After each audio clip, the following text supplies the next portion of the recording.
가톨릭의대 미생물학 교수실의 백순영 교수님, SBS의 김영래 기자와 함께 이야기 나눠보겠습니다. 어서 오십시오. 안녕하세요. 김영래 기자. 네. 구체적으로 어떤 내용입니까? 홍남기 경제부총리가 한 얘기가 워낙 길어서 네. 마스크를 공급하겠다는 얘기 같은데. 네, 요약을 좀 해보자면요. 네. 일단 어제 0시부터 시작된 조치가 이제부터 국내에서 생산되는 마스크의 50%는 모두 이제 공적으로 내놔야 한다. 공적 물량으로 공급이 되고 또 마스크 수출은 전체의 10%, 일일 생산량의 10%내로 제한을 하겠다. 네. 현재 통상적으로 지금 국내 생산이 한 1,000만 장 정도 된다고 보시면 됩니다. 하루 생산량이. 이 1,000만 장 중에 500만 장을 이제 매일 그 우체국이나 농협 같은 공적인 요소로 공급을 하겠다 이런 내용인데요. 조금 더 세부적으로 정리를 해보면은 일단 기본적으로 서울 경기권에는 주로 약국을 통해서 공급이 될 예정이고요. 이제 약국이 좀 부족한 이 읍면 소재지에는 우체국, 이 우체국이 읍면 소재지에 대략 1,400개 정도 되는데 네. 이 우체국을 통해서 또 공급을 하겠다 이런 내용이었고 그리고 이제 약국과 우체국 그리고 농협과 하나로마트 등을 통해서 또 공급을 하겠다 이런 내용으로 이제 주로 보시면 되겠습니다. 일단 그 대구 경북 일일 55만 장을 이제 하나로마트에 공급을 해서 점포당 300개를 공급을 하고 대구 경북에는 우선적으로 17만 장을 배포를 한다. 또 이제 우체국에는 전체 우체국에 55만 장을 공급해서 우체국 하나당 400장 정도 공급을 하겠다 이런 내용이고요. 그러니까 그 이외에 또 기본적으로 가장 시급한 대구에 일단 마스크 100만 장 그리고 의료기관용으로 50만 장은 따로 제공을 하겠다. 알겠습니다. 마스크가 바로 국민들이 피부로 직접 느낄 수 있는 현 상황에서 가장 중요한 대책이기 때문에 경제부총리가 직접 나섰던 것 같은데 사실 많은 분들이 오늘부터는 어디를 가든지 마스크를 살 수 있겠구나 생각을 하셨을 텐데 실상은 그렇지가 못했습니다. 그래서 홍남기 경제부총리가 또 브리핑을 했던 것 같은데 저희가 만든 영상 한번 보시면은 오늘 상황을 충분히 여러분께서 판단해 보실 수 있을 겁니다. 일반 소비자 구매를 위하여 우체국, 농협 및 약국 등을 통하여 매일매일 350만 장을 공급할 예정입니다.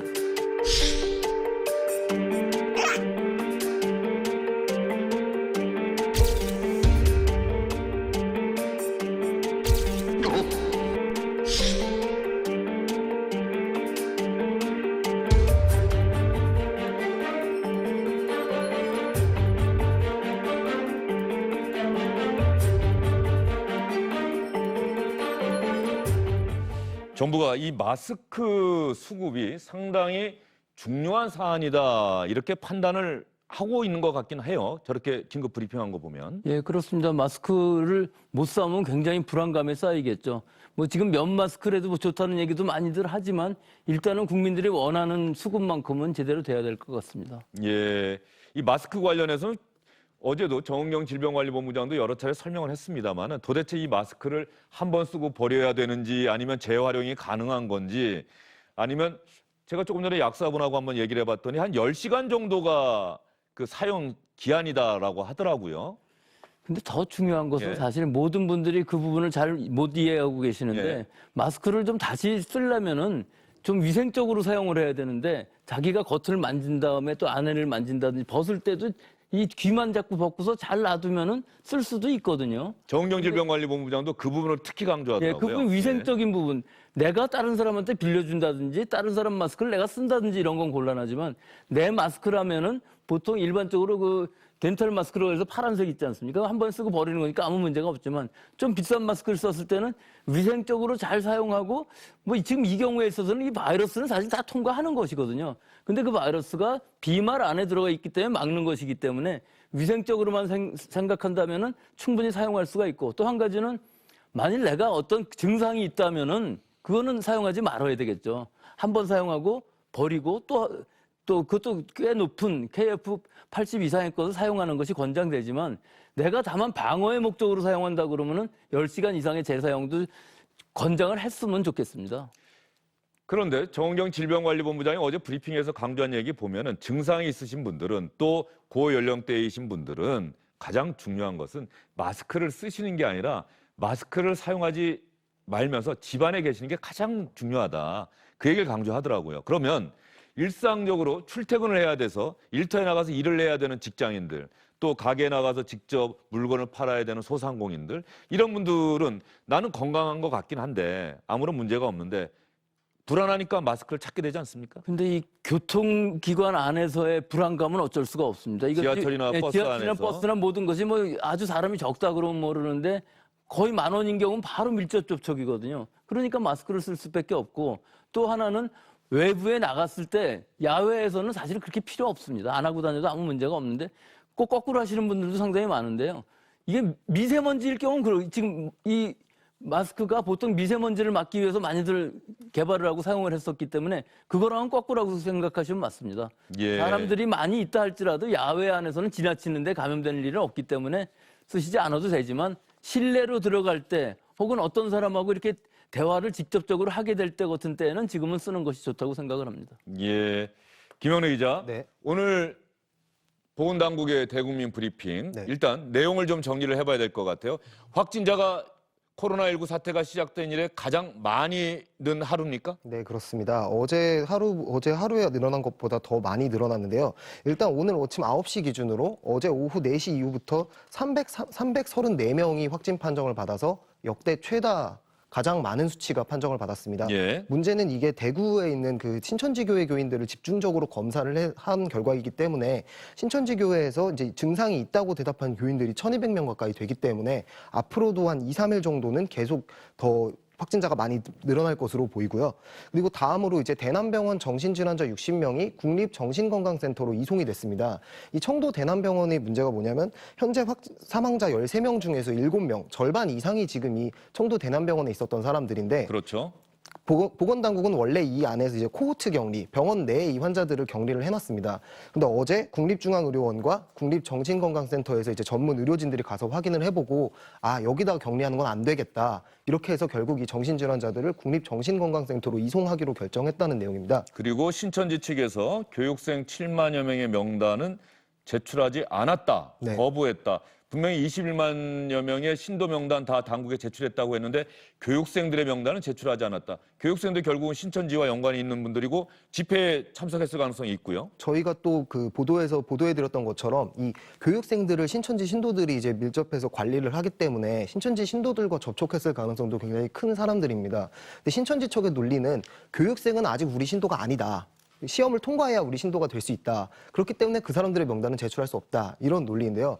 일단 오늘 아침에 그 중앙재난대책본부에서 김강립 부차관이 공식적으로 7만 명 정도 되는 걸로 파악이 됐는데 명단을 다시 한번 제출해달라. 이렇게 얘기는 한 상황입니다. 교수님, 그리고 오늘 사망자가 한 명이 더 늘었는데 오늘 13번째 사망자가 나왔는데 이 13번째 사망자는 지금 보면은 병원에서 뭐 치료를 받다가 돌아가신 게 아닌 것 같아요. 이게 제일 큰 문제는 이 방역당국에서는 25일 날 확진이 됐다고 말씀을 하시는데 실제 이 번호를 보면은 이 발표된 날짜는 확진된 날짜는 어제로 되어 있거든요. 예. 또 병원에 입원을 하시지를 못하고 집에서 자가 격리를 하다가 이송돼서 돌아가셨기 때문에 하루 만에 돌아가신 상황이에요. 이게 그러니까 우리가 우려하던 바대로 이게 결국은 의료 공백이라는 상황이 일어나는 것이거든요.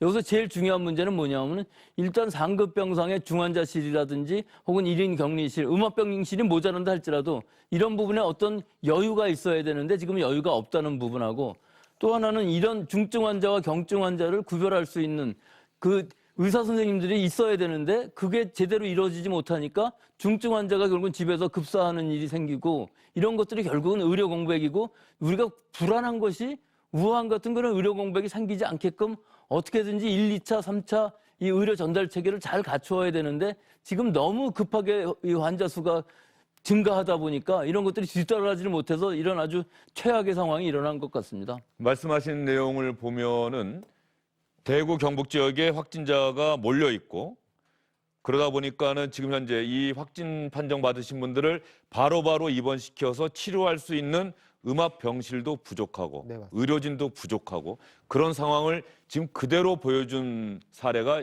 13번째 사망자다 이런 이야기인데 네. 결국 아무런 치료를 못 받은 겁니까? 네. 보건당국에서 뭐라고 얘기합니까? 일단 오늘 브리핑에서 정은경 본부장이 말한 바에 따르면은 보건당국이 파악한 거는 이제 기침과 발열 증상이 있었고 기저질환이 있었다. 그리고 입원 대기 중인 상태였다. 그런데 왜 병원에 못 갔는지 이거는 조금 더 파악을 해봐야겠다. 이렇게 말한 게 지금 정은경 본부장의 그 오늘 오후 2시 브리핑 내용이었고요. 지금 대구 경북 지역에서 제가 뉴스에서도 보고 기사에서도 봤는데 확진 판정을 받았지만 입원을 바로 못해서 집에서 하염없이 기다리고 있다는 분들의 인터뷰가 기사로 계속 나가고 있었단 말이죠. 네, 그러나 그렇습니다. 고령층 또 중증 이런 분들을 우선적으로 먼저 입원시켜야 되는 것 아닙니까? 이분들 보면 나이가 좀 상당히 고령인데요. 70대인데. 네, 그렇습니다. 70대에다가 기저질환까지 있다. 이러면 반드시 입원해서 상황을 봐야 되는 환자고, 실제로 정은경 본부장도 오늘 브리핑에서 언급을 했습니다. 우선해서 입원했어야 되는 사람이다. 우선 입원 치료가 필요한 사람이다. 그런데 왜 입원을 못했는지 이걸 알아보겠다. 이렇게 이제 언급을 했기 때문에 당연히 이제 그 입원을 했어야 되는 사람이고, 아까 교수님이 말씀하신 대로 지금 가장 큰 문제가 워낙 환자가 많이 늘다 보니까 이 입원을 해야 되는 환자와 조금 집에서 대기하고 상황을 봐도 되는 환자, 이걸 분류하는 게 지금 대구 경북 지역 같이 이렇게 폭발적으로 환자가 늘어나는 곳에서는 가장 중요한 이슈인데, 이 부분이 지금 안 된 겁니다. 정은경 질병관리본부장이 중증도 분류를 그래서 하겠다라고 아까 브리핑에서 이야기를 하던데, 교수님 지적하신 것처럼 의료 공백 현실적으로 있다라고 하는 사실이 드러났어요. 그럼 이 의료 공백을 메울 수 있는 대책 뚜렷한 게 뭐가 있을까요? 지금 그 부분이 가장 핵심적이고 빨리 취해야 되는 건데, 현실적으로 그렇게 빨리 취할 수가 있는 건지. 지금 현재도 자가격리 상태가 많기 때문에 어떤 분까지를 자가격리를 시키는 경증인가 무증상인가를 판단하는 것이 제일 먼저겠죠. 그래야만이 입원실이라든지 또는 중환자실 같은 데가 빌 수가 있는데, 지금 비지가 않는 이유는 거기에 사실은 중증이 아닌 사람들도 초기에는 많이 들어가 있었을 확률이 있기 때문에 그 부분들을 어떻게든 지금이라도 입원해 계신 분 같으면 전원을 시켜서라도 많이 비워놔야만 이 위험한 상황에 대처를 할 수가 있는데, 지금으로서는 꽉 차 있는 상황이라 그러면 당장 중증 환자가 나왔다 그래도 지난번에 그 대남병원에서 부산으로 이송하다 사망하시는 것처럼 지금 대남병원 문제가 아니거든요. 여기도 굉장히 위험하지만 일반적으로 대구 경북 지방에서 일어나고 있는 이 확진자 늘어나는 중에서 어떤 분을 바로 입원시켜야 하는 것을 바로 판단할 수 있는 감염내과 선생님들, 하여튼 이걸 판단할 수 있는 선생님들이 모자란다는 게 더 문제고, 병상도 바로 확보를 해야만 될 것 같습니다. 전국 각지에서 내가 가서 환자들을 돌보겠다며 자원하는 의사 또 간호사분들이 상당히 많이 있는데, 그럼에도 불구하고 여전히 의료진의 인력도 부족한 상황이다. 그렇습니다. 그런 말씀이신 거죠. 여기서 또 하나 교수님께 좀 여쭤볼 만한 내용이 하나가 있는데요. 지금 우리나라에서 이 대구 경북 지역에서 특히 확진자가 많이 늘어나면서 대구시장이 경기도에 그런 요청을 했던 적이 있어요. 확진 판정 받은 사람들 바로바로 입원할 수가 없으니 이분들을 좀 경기도에 있는 병원에서 치료를 했으면 좋겠다라고 했더니, 경기도지사가, 이재명 지사가 역으로 그러면 우리도 그런 우려가 있고 우리 내부에서도 확진자가 나오고 있기 때문에 그러지 말고 일반 환자분을 보내면 어떻겠느냐. 그분들 때문에 코로나19 확진 판정 받은 분 때문에 자칫 치료를 제대로 받을 수 없는 일반 환자들도 있으니 그분들을 경기도로 보내는 게 어떻겠느냐. 어느 게 더 좋은 대책이라고 보십니까? 그것도 저 경기지사의 입장에서는 맞는 말이라고 생각합니다. 왜 그러냐면 경기 지방에 지금 이 확진자들이 온다는 얘기는 결국은 양성인 사람들이, 환자들이 경기 지역으로 오는데 그 여러 가지 관리가 힘드니까 지금 있는 대구 경북 지방에 입원실에 입원해 있는 일반 환자들도 많이 있는데, 이분들은 사실은 이 코로나19랑 관계없는 환자들인데 자리를 차지하고 있는 건 맞거든요. 그럼 불편하시더라도 이분들이 전원을 해서 입원실이나 중환자실을 좀 비워주시면은, 근데 굉장히 불편하겠죠. 왜냐면 의사도 다 바뀌어야 되는 것이고, 또 위치도 굉장히 먼 데로 대구에서부터 지금 경기도 지방으로 간다 그러면 여러 가지 불편이 따르겠지만, 이 경기지사의 말도 일리는 있습니다. 이런 부분에서 어떻게든 감염병 전문 병원을 빨리 만들고, 거기도 또 전원을 시켜야 만들 수 있는 것이거든요. 그러니까 이런 부분이 지금 제대로 돌아가지는 못하고 좀 뒤따라가는 상황이 있어갖고 이런 사망하는 상황까지 간 것 같습니다. 그러면 지금 이런 언론 보도들이 나오고 있어요. 우리나라가 확진자가 급증하고 있으니까 많은 분들이 우려하고 걱정하고 있는데, 우리나라가 확진자가 많이 나오는 이유는 검사 기법이 그 어느 나라보다 발달돼 있고 하루에 검사할 수 있는 대상도 그 어느 나라보다 많기 때문이다. 미국이나 일본은 확진 판정받은 인원이 적은데, 적은 이유는 제대로 된 검사가, 다량의 검사가 이루어지지 않고 있기 때문이다라는 이 기사에 대해서 교수님의 판단은 어떻습니까? 그건 맞습니다. 미국하고 일본하고는 또 좀 상황이 많이 다르고요. 중국은 뭐 원체 환자가 많았으니까 검사 건수로만 보면 중국이 압도적으로 많았겠지만 중국의 이 키트는 굉장히 정확도가 떨어져서 결국은 임상 증상을 못 따라가는 상황이 일어났었거든요. 근데 우리나라는 이걸 다 따라가다 보니까 또 이 신천지라는 돌발 상황이 생겨서 이 안에서 폭발적으로 일어나다 보니까 검사를 엄청나게 많이 하는데도 불구하고 결국은 양성도 많이 나오고 우리 결국 이미지의 문제가 돼버린 예. 건데요. 근데 한 가지 또 좋은 점이 있습니다. 이렇게 쫓아가야만 우리가 지금 이 신천지 안에서 일어나고 있는 일들을 잡을 수가 있는 것이지. 사실은 방역당국에서 이 31번인 환자라는 사람을 찾아낸 것만 해도 대단한 일입니다. 이게 찾아냈으니까 우리가 지금 이런 봉쇄라는 물리적인 봉쇄가 아니라 이 환자들을 찾아내서 어떻게든지 감염을 차단하는, 확산을 막는. 지역사회 감염이 완전히 퍼지는 것을 막아주는 역할을 하니까 우리는 아직도 희망이 있거든요. 이분들을 찾아내면 되는데 거꾸로 일본은 세계 최고의 진단 선진국입니다. 얼마든지 많이 만들 수도 있고 아주 정확하게 만들 수도 있는데도 불구하고 뭐 하루에 100몇 건씩 이렇게 하는 이유는 실제로 일본은 올림픽을 앞두고 있기 때문에 환자가 많이 나온다든지 사망자가 많이 나온다든지 그럼 자기네가 그걸 못할 것 같아서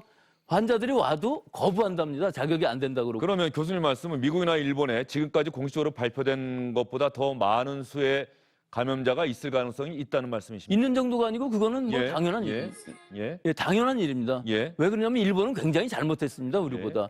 우선 처음부터 교민을 이송할 때도 2주간 격리를 시키지 않았고 예. 크루즈도 그랬었고 뭐 여러 분야에서 제대로 하지 못했고 처음에 환자가 또 그 감염은 불명의 환자가 나왔을 때도 그 이후에 그 유람선이라든지 택시기사들이라든지 이 모든 사람들이 감염원을 모르는 지역사회 전파가 확산이 돼 있는 상황인데 이걸 안 하고 있다는 것은 일본 사람들이 굉장히 좀 심하게 얘기하면 비겁하다는 뜻이죠. 예, 알겠습니다. 우리나라의 코로나19 검사 역량이 그 어느 나라보다 탁월하다. 그리고 검사 대상이 워낙 많기 때문에 거기에 비례해서 확진자가 늘어나고 있는 것이고 일본은 교수님의 분석으로는 의도적으로 검사를 더 할 수 있음에도 불구하고 안 하고 있는 것 같은 느낌이 들고 따라서 미국이나 일본 같은 경우는 현재 발표된 것보다 더 많은 수의 감염자가 있을 가능성이 있다. 이런 말씀 해주셨습니다. 그러면 발원지인 중국은 현재 어떤 상황인지 베이징의 송욱 특파원과 이야기를 나눠보도록 하겠습니다. 송욱 특파원.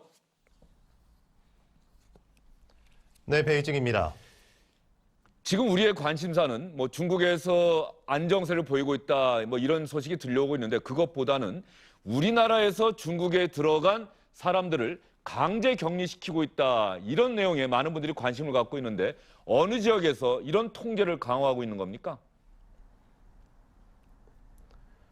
네, 그제에 그 산둥성 웨이아이 씨가 그 한국에서 오는 사람들에 대한 강제 격리 조치를 가장 먼저 시작했죠. 현재 시 당국이 지정 장소에 격리시킨 사람 가운데는 한국인이 40여 명이 있는데요. 코로나19 진단 검사를 받고 있습니다. 이상이 없으면 집으로 돌아가서 자가 격리를 이어갈 예정입니다. 베이징과 상하이를 비롯해서 한국과 왕래가 잦은 동북 삼성, 푸젠성, 산시성 시안, 후난성 창사에서도 2주간 지정 또는 자가 격리토록 했는데요. 사실상 격리 조치가 중국 전역으로 확대되고 있는 모양새입니다. 만약 출장같이 중국 내 주거지가 없이 한국에서 들어올 경우에는 호텔 등에 강제 격리될 수도 있으니까는 주의하셔야 합니다. 그리고 걱정스러운 게 중국인들 사이에서 중국에 거주하고 있는 한국인들에 대해서 기피하는 현상이 확산되고 있다 이런 얘기도 들리던데요. 네, 한국에서 돌아온 사람에 대해 자가격리를 철저히 하라면서 현관문을 봉인한 사진이 돌고 있고요. 한국인이 자가격리하고 있는 집 앞에 시 당국이 임의로 CCTV를 설치하는 일도 있었습니다. 제가 사는 베이징 왕징 지역에는요, 그동안에는 없었는데 한글로 마스크를 착용하라는 현수막이 붙었습니다. 그리고 한국인과 일본인의 출입을 금지한다는 아파트와 상점도 나왔고요. SNS에는 한국인은 한국으로 돌아가라는 글들도 등장하고 있는 상황입니다. 그동안 우리 강경화 외교부 장관이 지적을 했습니다만 과도한 조치다. 중국 일부 지방정부에서 우리나라에서 들어간 사람들을 강제 격리하는 것. 송욱 특파원이 판단하기에도 좀 과도하다는 생각이 듭니까? 아니면 그런 생각이 안 듭니까? 네, 중국은 코로나19가 급속히 확산되는 이달 초에요. 그 해외 여러 나라가 중국행 항공기 운항을 중단하고 중국인이 입국을 제한하니까요. WHO가 중국 여행 제한은 하지 않았다. 항공편 중단은 인위적인 공황을 조성한다면서 강하게 항의하기도 했는데 입장이 바뀐 거죠. 중국 관영 매체는 중국을 도와준 한국과 일본에 대한 조치가 배은망덕하다는 논란이 있다. 하지만은 잡혀가는 코로나19가 다시 확산하는 것을 막기 위한 실용적이고 과학적인 조치라고 주장했습니다. 또 이 조치는 일본에도 적용되고 이들 지역에서 오는 모든 사람에게 적용된다. 외교가 아니라 방역의 문제다 이렇게 전했습니다. 중국 외교부는 지방정부의 조치에 대해 직접적으로 언급은 하지 않았습니다마는 자국민과 외국민의 생명을 중시한다. 이 조치가 과학적이고 적절하다면 모두 이해할 수 있을 것이라고 말했습니다. 따라서 한국과 일본발 입국자에 대한 조치는 더욱 확대될 가능성이 커 보이는 상황입니다. 네, 지금까지 베이징 송욱 특파원과 함께 중국 내부 상황 알아봤습니다. 그러면 송욱 특파원이 여러분께 자세히 전해드렸습니다만 중국의 일부 도시에서 우리나라로부터 들어온 사람들 강제로 격리하고 있고 그래서 우리 외교부가 주한 중국 대사를 불러서 항의 뜻도 전했는데 주한 중국 대사는 이렇게 이야기를 했습니다. 바이러스는 우리 세계의 공동의 적입니다. 바이러스 이거 소멸하기 위해서 각국 간의 협력을 필요합니다. 중국이 한국하고 계속 협력해서 바이러스 없애도록 노력하겠습니다. 중국 정부는 한국 국민에 대해서 제한 조치 안 했습니다. 일부 지방 정부에서는 하는 조치는 한국 국민들에 상대해서 하는 것이 아닙니다. 중국 국민도 많습니다. 양해하고 이해해 줬으면 합니다. 상황을 상의해서 잘 타당하게 처리할 수 있도록 노력하겠습니다.